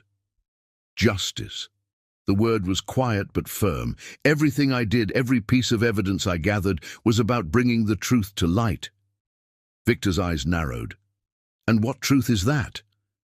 "That my stepfather isn't just a thief, he's a coward who preys on the vulnerable. That your family doesn't just break kneecaps anymore. You break entire communities with your schemes." Zara straightened in her chair. "I know about the shell companies, the fake charities, how you use them to launder money through legitimate businesses. I know everything." The silence that followed was deafening. Andrew had stopped pacing, his face drained of color. The guards by the door shifted uneasily. Victor stood slowly, walking around the desk to study her more closely. "Impressive. But tell me, what did you hope to achieve? Surely you must have known how dangerous this information could be." "I hope to protect people," Zara replied simply. "The children who lost opportunities because you stole from charitable foundations. The small businesses destroyed by your loan shark operations. The families torn apart by your schemes. Noble goals." Victor's voice was soft, dangerous, but perhaps misguided. "You see, the world is not so simple as you imagine. There are necessary evils, compromises that must be made." "There's nothing necessary about stealing from children," Zara cut him off. "Nothing noble about destroying lives for profit." A sharp crack echoed through the room as Victor slapped her. Zara's head snapped to the side, but she didn't make a sound. When she turned back to face him, her eyes were blazing. "Hit me all you want," she said quietly. "It doesn't change the truth, and it doesn't change the fact that right now, everything I've gathered is being delivered to the authorities." Andrew stumbled forward. "What? No, that's impossible. The storage unit was exactly where I wanted it to be." Zara smiled slightly. "Did you really think I wouldn't have a backup plan? That I wouldn't make sure the truth came out no matter what happened to me?" Victor's face darkened. "You've been playing a very dangerous game, Miss Sweet." "No game," she replied. "Just justice. Something neither of you would understand." The burner phone on the desk rang, cutting through the tension. Andrew lunged for it, his hands shaking as he answered. "Prince? Yes, she's alive. No, you listen to me." Victor snatched the phone. "Mr. Prince, your reputation precedes you. Yes, she's here, but I'm afraid the situation has become more complicated." Zara could hear the low murmur of Ashwell's voice through the phone, but couldn't make out the words. Her heart ached, remembering how different things should have been tonight. They should have been at that Italian restaurant he'd mentioned, sharing wine and stories, exploring the connection that had grown between them over 3 magical nights. Instead, she was here, watching her carefully laid plans come to fruition in ways she hadn't quite expected. The evidence was safe. She'd made sure of that weeks ago, creating multiple backups, setting things in motion that couldn't be stopped, but the human cost, the danger to those she cared about, that was the variable she couldn't fully control. 1 hour, Victor was saying into the phone. "Pier 17, come alone." He ended the call and turned to the guards. "Search the building again. Make sure we're secure." As the guards left, Victor fixed his gaze on Zara. A remarkable woman. It's almost a shame. "That you'll have to kill me?" Zara's voice was steady. "Go ahead. It won't change anything. The evidence is already out there, and Ashwell won't stop until he brings you all down." "Such faith in your prince, charming." Victor smiled coldly. "But tell me, what makes you think he cares about anything more than his reputation? The scandal of your involvement could ruin him." "Because I know him," Zara said simply. "Not the businessman, not the philanthropist. The man who grew up with nothing, who understands the value of truth and justice, the man who sees beyond surfaces to what really matters." "How romantic." Victor's tone was mocking. "And what exactly do you think really matters?" Zara thought of the quiet moments she'd shared with Ashwell, conversations about art and music, dreams and fears, the way he'd looked at her in the symphony box, how his touch had made her feel both safe and electrified. "Love," she said softly. "Truth. The courage to stand up for what's right, no matter the cost." "Pretty words," Victor sneered. "But words won't save you." "No," Zara agreed, "but they remind me why all of this was worth it." Through the high windows, she could see the storm breaking, dawn's first light painting the sky in shades of hope. Somewhere out there, Ashwell was coming. But he wasn't coming to rescue a damsel in distress. He was coming to stand beside a warrior who had already won the most important battle. The truth was out. Justice was in motion. Whatever happened in the next hour, Zara knew she had succeeded in what mattered most. The evidence she'd gathered would bring down not just Andrew's schemes, but an entire criminal empire. Children would have opportunities again. Families would be protected. Communities would heal. And if love waited on the other side of this darkness, well, that would be a victory sweeter than any she could have imagined when she first began this journey. The sound of approaching vehicles echoed through the warehouse. Victor moved to the window, his expression hardening. "It seems your prince has arrived early." Zara closed her eyes briefly, touching her mother's locket in her mind. "No," she whispered. "Not a prince. Just a good man who understands that some things are worth fighting for." The game was reaching its end, but Zara Sweet had played her part perfectly, and now all that remained was to see justice done. Whatever came next, she was ready. Chapter 8. Justice Unfolds Dawn painted the warehouse in shades of steel and gold as Ashwell Prince stepped from his car. The gravel crunched beneath his feet, each step measured and deliberate. In his hand, he carried a leather briefcase, the supposed ransom that would buy Zara's freedom. But in his pocket lay something far more valuable, a small data drive containing enough evidence to destroy an empire. Inside his ear, a nearly invisible communications device kept him connected to his team. James's voice came through clearly. 4 heat signatures on the 2nd floor. Ms. Sweet is in the northwest corner. FBI teams are in position.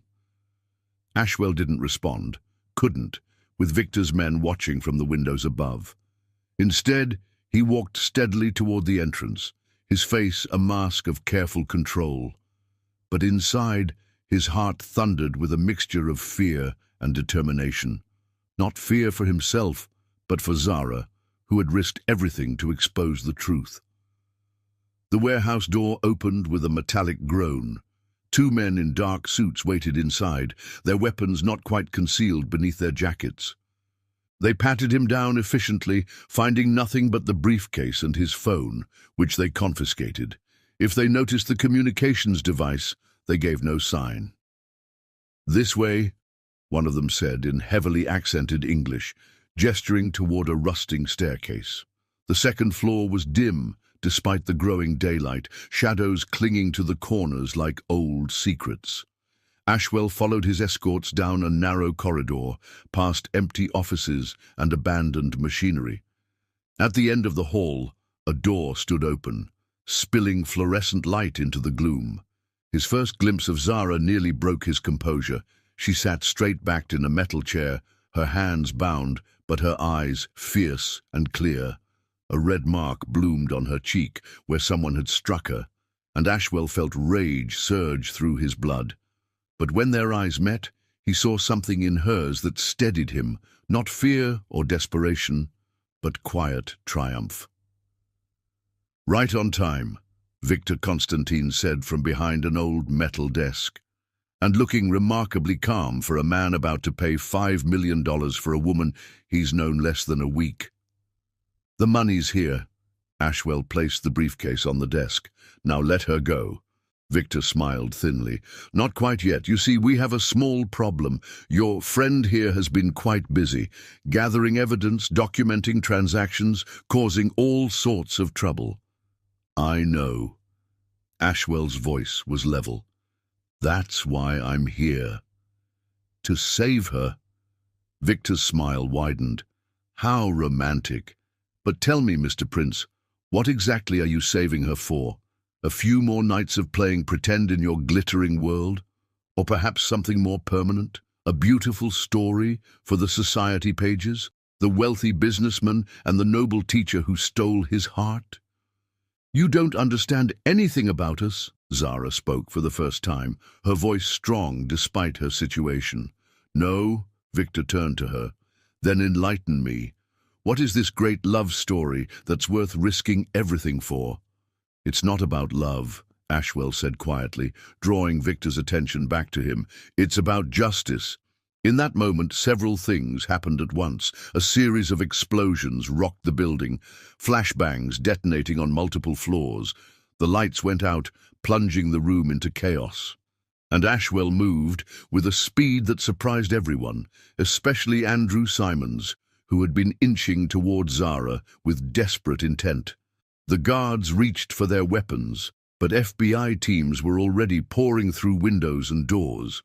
Victor lunged for his desk drawer, but found himself staring down the barrel of a gun, Ashwell's gun, which he'd retrieved from a hidden holster while everyone was distracted by the flashbangs. "Don't," Ashwell said softly. "It's over." Andrew made a final panicked attempt to grab Zara, but she was ready. Despite her bound hands, she drove her elbow back into his solar plexus, then swept his legs out from under him with a move that would have made her self-defense instructor proud. "That," she said, as he wheezed on the floor, "was for every child you stole from." FBI agents swarmed the room, securing Victor and his men. James appeared at Ashwell's side, taking control of Victor while Ashwell rushed to Zara.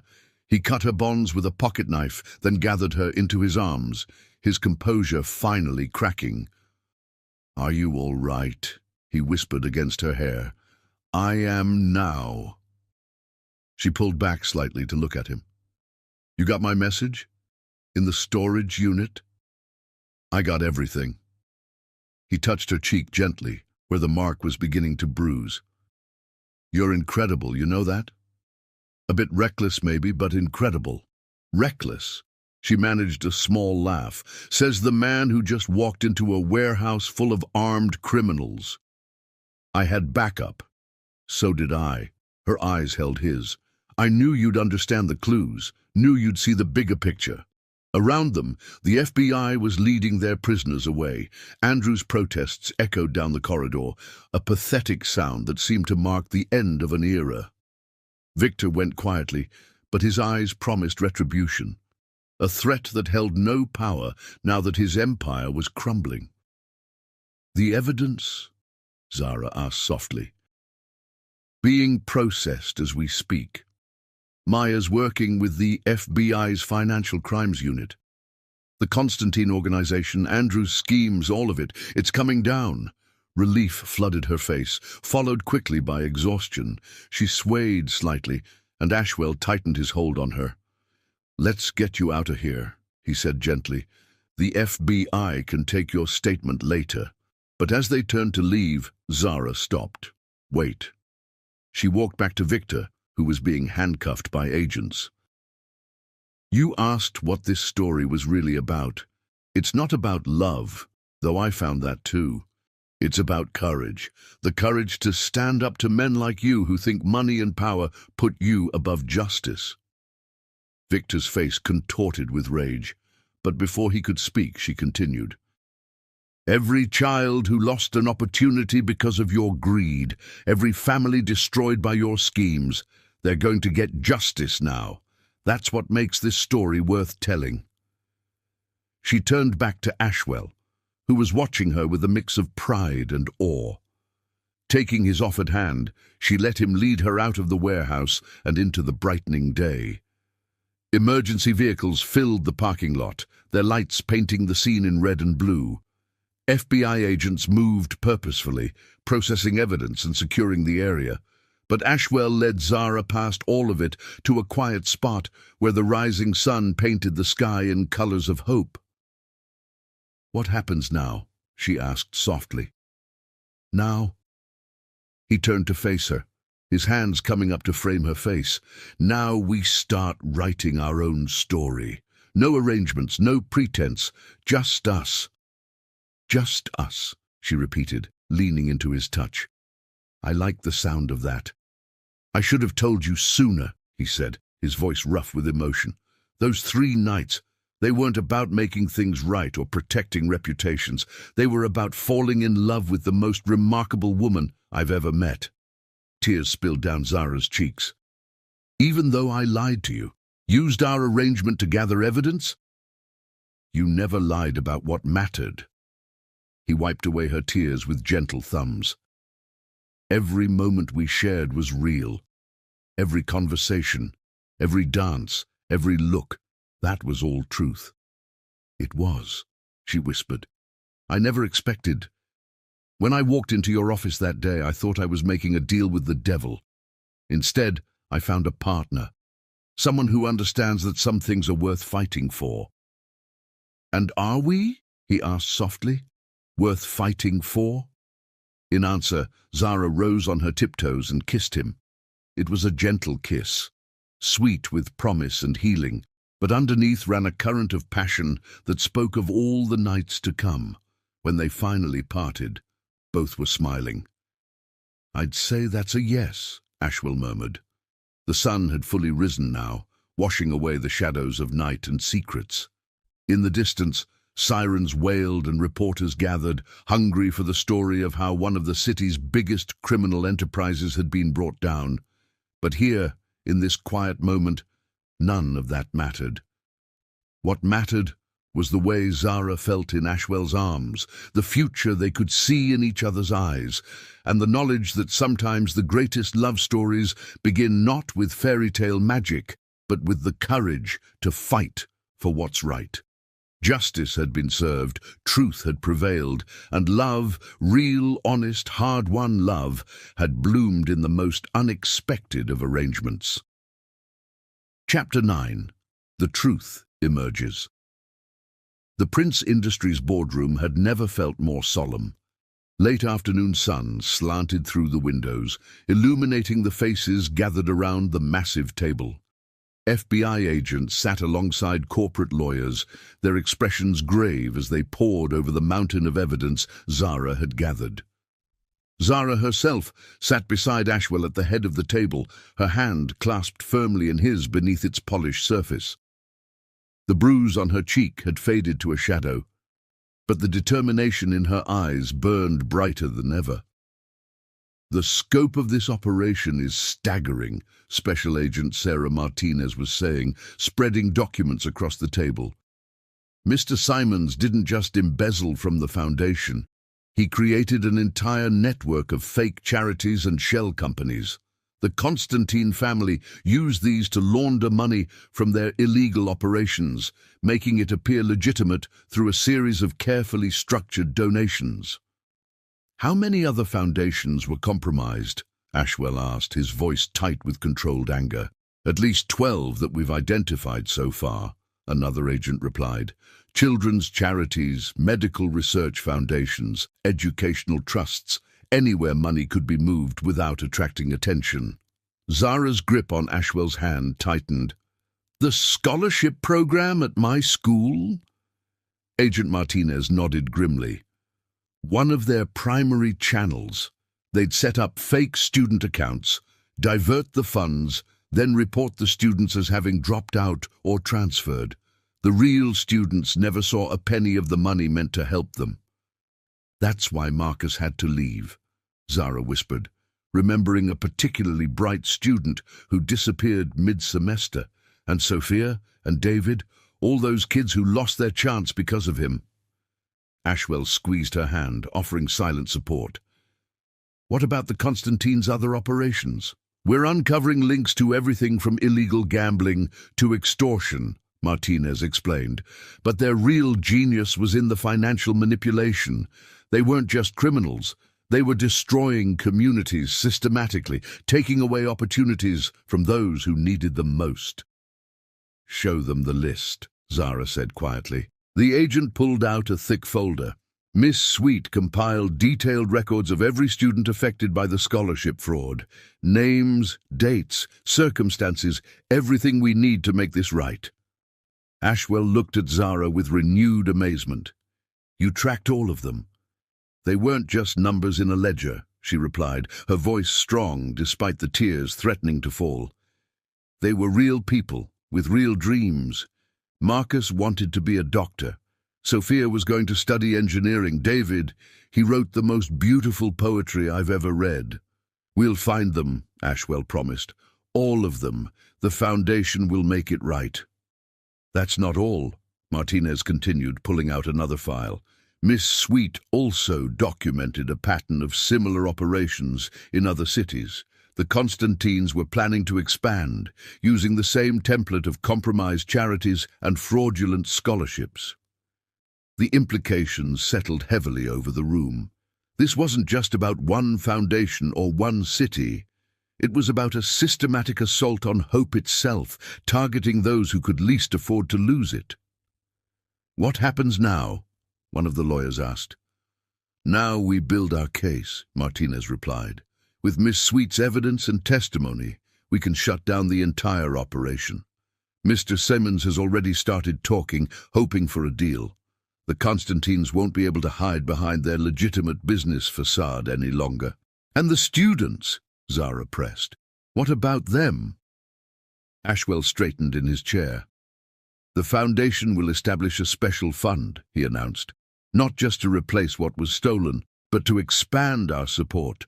Every student who lost their opportunity will get a second chance, with additional resources to make up for lost time." The lawyers started taking notes, but Zara was looking at Ashwell with an expression that made his heart race. In her eyes, he saw the same passion for justice that had drawn him to her from the beginning.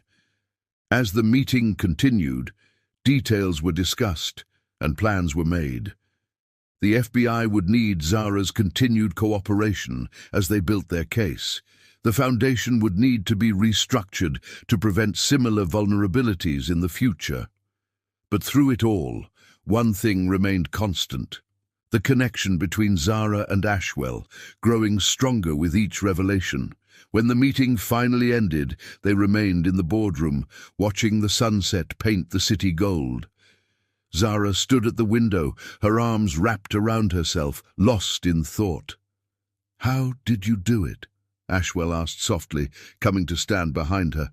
"How did you stay strong through all of this?" "I thought of them," she replied. "All those kids who just needed a chance.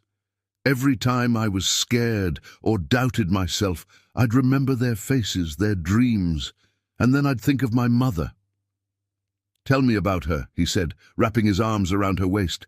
"She always said that true strength isn't about being fearless, it's about doing what's right even when you're terrified." Zara leaned back against his chest. "When she got sick, she made me promise to use whatever talents I had to make the world better. Teaching was my way of keeping that promise."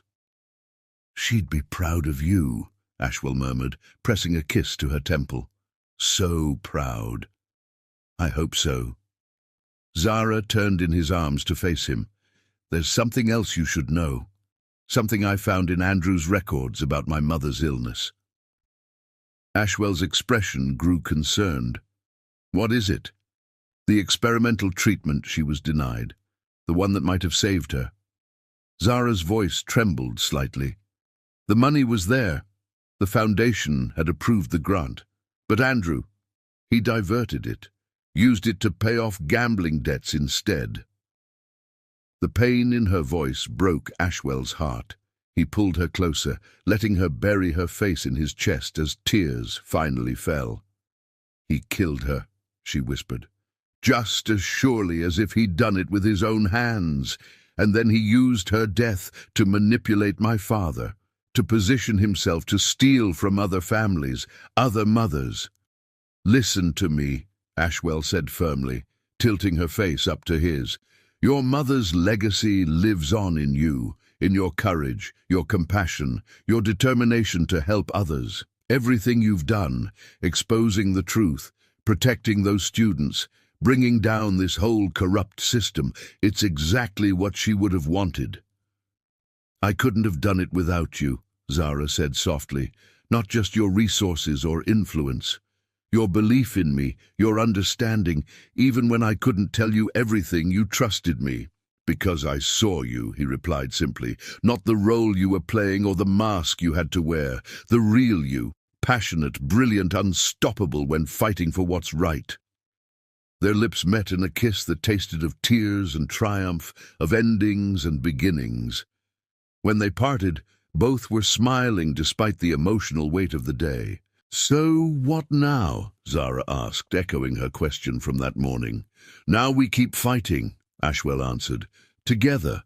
The foundation needs rebuilding, those students need finding, and there are probably other operations like this that need exposing." "Together," she repeated like a promise. "No more arrangements or pretense. No more hiding or playing roles. Just us." "Just us," he agreed. "And all the battles worth fighting." The city spread out below them, glowing in the last light of day. Somewhere out there, lives were already being changed by the truth they'd helped uncover. It wasn't a fairy tale ending. There was still work to be done, justice to be served, wounds to be healed. But as they stood together in the gathering dusk, Zara and Ashwell knew they'd found something rare and precious. A partnership forged in the fire of fighting for what's right, a love built on the foundation of shared values and mutual respect. The truth had emerged, not just about Andrew's schemes, but about the power of courage, the importance of justice, and the unexpected ways that love can bloom in the midst of struggle. Their story was just beginning, and the chapters ahead promised to be filled with purpose, passion, and the joy of making the world a little bit better. One battle at a time. Chapter 10. Healing Together. The school auditorium buzzed with anticipation.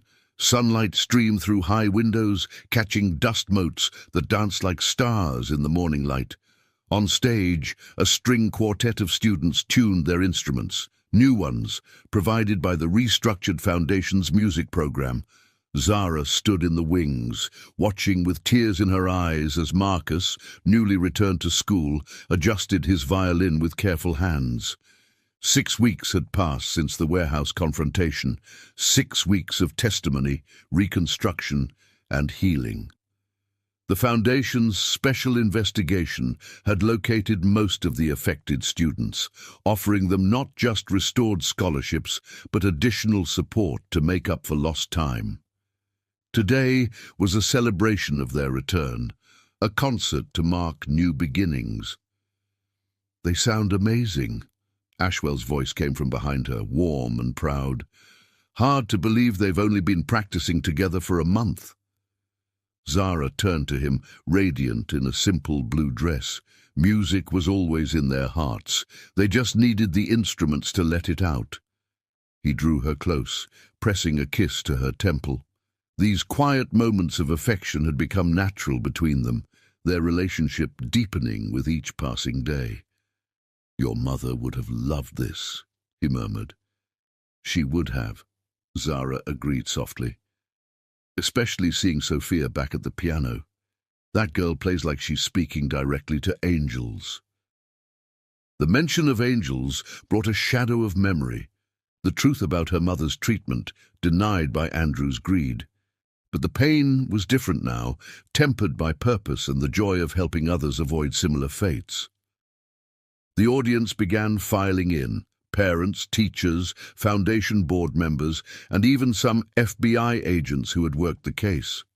Agent Martinez sat in the front row, beaming as she recognized students she'd helped locate. The investigation was ongoing, but today was about celebration, not prosecution. "Are you ready?" Ashwell asked, noting how Zara's hands fidgeted with her mother's locket. "Almost." She turned to face him fully. "There's something I need to tell you first." His expression grew concerned. "What is it?" "I've been offered a position," she said carefully, "the new Director of Arts Education for the Foundation's youth programs. They want me to oversee the expansion of music and art therapy initiatives across all our partner schools." Joy bloomed across Ashwell's face. "That's perfect. You'd be amazing at—" He stopped, noting her hesitation. "What's wrong?" "I don't want anyone thinking I got the position because of us," she explained. "The Foundation's reputation is still healing. The last thing we need is accusations of favoritism." Ashwell took her hands in his. "The board made that offer because they saw what you did with the music program here, how you fought for these kids, tracked them down, gave them back their dreams. Our relationship has nothing to do with it." "You're sure?" "Absolutely." His smile turned mischievous. "Besides, technically you'd be reporting to the board, not me. I'm just the founder who happens to be madly in love with the most qualified candidate." Zara's heart skipped at his casual declaration of love. Though they'd grown closer each day, neither had said the words explicitly until now. "Madly in love, "Completely." He drew her closer. "When I watched you piece together the evidence that brought down Victor's empire, I was impressed. When I saw you fight for justice despite the danger, I was amazed. But watching you with these kids, seeing how you pour your heart into giving them opportunities, that's when I knew I'd never love anyone else like I love you." Tears spilled down Zara's cheeks. "I love you too," she whispered. "Not the wealthy philanthropist or the powerful businessman, just you. The man who understands that true strength lies in helping others, who fights for what's right, who sees me for exactly who I am." Their kiss was gentle, but full of promise, interrupted only by the sound of someone clearing their throat. They turned to find Marcus grinning at them. "Sorry to interrupt," he said, not looking sorry at all, "but we're ready to start. And Miss Sweet, thanks for not giving up on us." Zara squeezed his shoulder as he headed back to the stage. Never. The concert was everything they'd hoped for and more. The students played with passion and skill, their music filling the auditorium with hope. When Sophia performed her solo piece, an original composition about loss and renewal, There wasn't a dry eye in the house. During the reception afterward, Zara moved through the crowd, greeting families and sharing in their joy. She overheard snippets of conversation about future plans. David had been accepted to a prestigious creative writing program. Marcus was applying to pre-med courses. Sophia had an interview with a conservatory. "This is just the beginning," Ashwell said as they watched the celebrations. "The Foundation's new structure includes safeguards against fraud. But more importantly, it has people like you making sure opportunities reach those who need them most." "We're not just rebuilding," Zara agreed. "We're creating something better, something that would make my mother proud." Speaking of building something better, Ashwell's voice took on a nervous quality she'd never heard before. "There's something I've been wanting to ask you." Before he could continue, they were interrupted by Agent Martinez approaching with a serious expression. "Sorry to intrude," she said, "but I thought you should know. Andrew's agreed to testify against the Constantines. His full confession includes details about operations in other cities. This could help us prevent similar schemes across the country." The news settled over them, like a final piece clicking into place. Andrew's testimony meant closure, justice, and the chance to protect other communities from experiencing what they had. "Thank you," Zara said softly, "for everything." After the agent left, Ashwell turned back to Zara. "What I was trying to say, these past weeks have shown me what really matters in life. Not money or power or social standing, but the courage to stand up for what's right. The joy of helping others, the love of someone who shares your values and dreams." He reached into his pocket and pulled out a small velvet box. Zara's breath caught as he dropped to one knee right there in the middle of the reception. "Zara, sweet," he said, his voice full of emotion, "you walked into my office making a deal to protect others, and in the process you showed me what true strength looks like. You fought for justice when it would have been easier to look away. You believed in second chances when most people would have given up. You taught me that real love isn't about grand gestures or social expectations. It's about standing together, fighting for what's right, and building something meaningful." He opened the box, revealing a ring that somehow managed to be both elegant and understated, exactly her style. "Will you marry me? Not because of any arrangement or obligation, but because I want to spend my life building something beautiful with you, fighting battles worth fighting, creating opportunities for others, and loving each other through it all." Tears streamed down Zara's face as she nodded. "Yes," she whispered. "Yes, to all of it." The ring slid perfectly onto her finger as applause erupted around them. Their private moment had drawn quite an audience. But neither of them noticed, too lost in each other's eyes and the promise of their shared future. From the stage, the quartet began playing again, a sweet, hopeful melody that seemed to capture everything they were feeling. Love, justice, healing, hope, all intertwined in a symphony of possibility. As they danced slowly to the music, surrounded by the joy of renewed dreams and second chances, Zara and Ashwell knew they had found something rare and precious. Their love story hadn't started with a fairy tale romance, but with the courage to fight for what's right, and that made it all the more valuable, all the more real. The foundation would continue to grow and help others. The music would play on, and their love, born in the midst of struggle and strengthened by shared purpose, would light the way forward into whatever challenges and triumphs awaited them. Chapter 11. Building Trust. The art gallery buzzed with excited conversation as donors and artists mingled beneath crystal chandeliers. This wasn't the same gallery where Zara and Ashwell had first connected over shared appreciation of emerging artists. This was something entirely new. The Foundation's arts initiative had transformed an abandoned warehouse into a showcase for young talent, particularly featuring works by students who had been affected by Andrew's schemes. Zara stood before a striking canvas, her engagement ring catching the light as she gestured to the bold brushstrokes. "Sophia painted this after her first week back at school," she explained to an interested collector. "She calls it second chances." The paintings seemed to pulse with energy, darkness giving way to light, chaos transforming into harmony. Like all the pieces in the gallery, it told a story of resilience and hope. Ashwell watched from across the room, his heart swelling with pride and love. In the 3 months since their engagement, Zara had thrown herself into revolutionizing the Foundation's approach to arts education. Under her leadership, the program had expanded beyond simple funding to create real opportunities for creative expression and healing.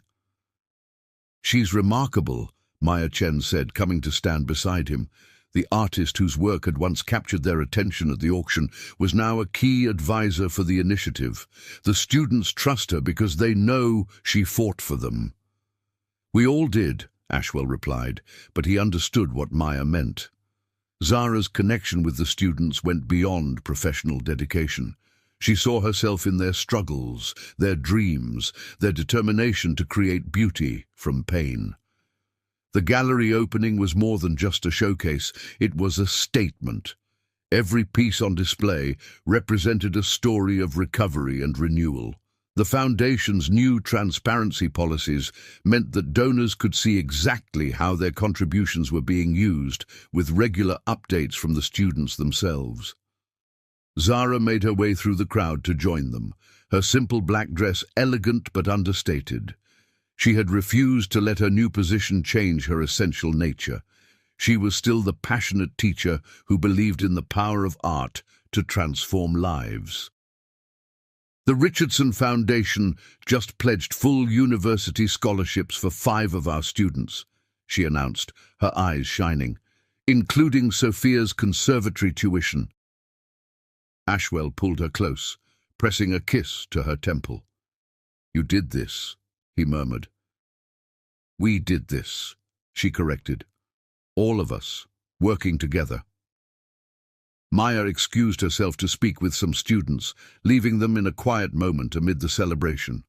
They moved to a more private corner, where a small sculpture garden created an intimate space reminiscent of their early encounters. "Do you remember the first time we discussed art?" Zara asked, running her fingers along a marble curve. "At the auction, when you caught me analyzing the brushwork. I remember thinking I'd never met anyone who saw beneath the surface so clearly." Ashwell took her hand, their fingers intertwining naturally. "You weren't impressed by the prestigious names or price tags. You cared about the story each piece was telling." "Art was my first love," she admitted. "Before teaching, before justice, before you, though you've certainly given it competition in the love department." He chuckled, drawing her closer. "Speaking of competition, have you thought more about the wedding plans?" Their engagement had sparked immediate media interest, with society columnists speculating about what would surely be the social event of the season. But Zara had other ideas. "Actually, yes." She turned to face him fully. "What would you think about having it here? In the gallery? Not just as a venue, but as a statement. We could turn it into a fundraiser for the arts program, showcase student work, celebrate everything we've built together." Her eyes sparkled with excitement. "Instead of expensive flower arrangements, we could display sculptures. Rather than traditional music our students could perform, make it about more than just us." Ashwell felt his heart expand with love for this woman who constantly thought of others, who saw opportunities to help in every situation. "It's perfect," he said softly. "Absolutely perfect." "Really? You're not just saying that?" "Zara." He cupped her face in his hands. "From the moment you walked into my office, you've challenged every assumption I had about how things should be done. You showed me that real change happens when we think beyond conventions, when we put purpose before appearance." Tears sparkled in her eyes. "I was so scared that day," she confessed. Not of you, but of failing, of not being able to protect the people who needed protection. And now look what you've built. He gestured to the gallery full of art and hope. You didn't just expose corruption, you created something beautiful in its place. Their kiss was sweet and full of promise, interrupted by the sound of teenage giggling. They turned to find a group of students quickly pretending they hadn't been watching. "Miss Sweet," one of them called out, "could you come look at my piece? The lighting isn't quite right." "Go," Ashwell said with a smile. "Your admirers await." But Zara surprised him by taking his hand. "Come with me. These students need to know that art isn't just about individual expression. It's about building connections, creating community." As they moved through the gallery together, Ashwell was struck by how naturally Zara balanced her roles. She was still the dedicated teacher, offering gentle guidance and encouragement, but she was also a powerful advocate, speaking confidently with donors about the importance of arts funding. And through it all, she remained authentically herself, passionate, compassionate, and unafraid to fight for what mattered. Later that evening, after the last guests had departed and the gallery grew quiet, they walked among the artworks together. Each piece told a story of transformation, not just of the students who created them, but of the foundation itself. "I had a meeting with the board today," Ashwell said as they paused before a particularly moving installation. "They want to expand the program nationally, create arts initiatives in communities affected by similar fraud schemes." Zara's eyes widened. "Really? That would be incredible, challenging, exactly what you've been hoping for." "All of the above," she laughed, then grew serious. "But it would mean more travel, more time away from home." "Then we'll do it together." He pulled her into his arms. "That's what partnership means, right? Supporting each other's dreams, fighting the battles that matter, building something meaningful." "Together," she echoed, resting her head on his chest. "I like the sound of that." Through the gallery's windows, the city lights twinkled like stars. Somewhere out there, other communities waited for the kind of transformation they'd witnessed here. Other students needed the chance to tell their stories through art.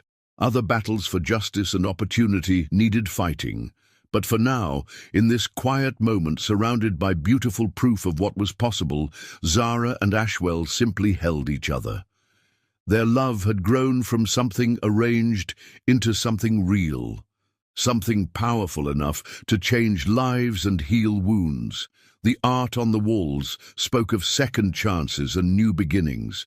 Their upcoming wedding would celebrate not just their union, but the community they'd helped build. And their future stretched out before them, full of possibilities and purpose. "I love you," Zara whispered into the peaceful quiet. "I love you too," Ashwell replied, his voice rich with emotion. "Every day, in new ways." They were building more than a marriage. They were building trust. Trust in each other, in their shared vision, in the power of love to transform lives. And that, they both knew, was the greatest masterpiece of all. Chapter 12. A New Beginning. The gallery had been transformed for the wedding. Student artwork filled every space, each piece telling part of their story. Sculptures replaced traditional floral arrangements, paintings served as backdrop to the altar, and the afternoon sun streamed through stained glass installations created by the foundation's newest artists. Zara stood before a mirror in what had once been her classroom, now converted into a bridal suite. Her wedding dress was elegant in its simplicity, ivory silk that seemed to glow from within, much like the bride herself. Instead of elaborate jewelry, she wore only two pieces, her mother's locket and her engagement ring.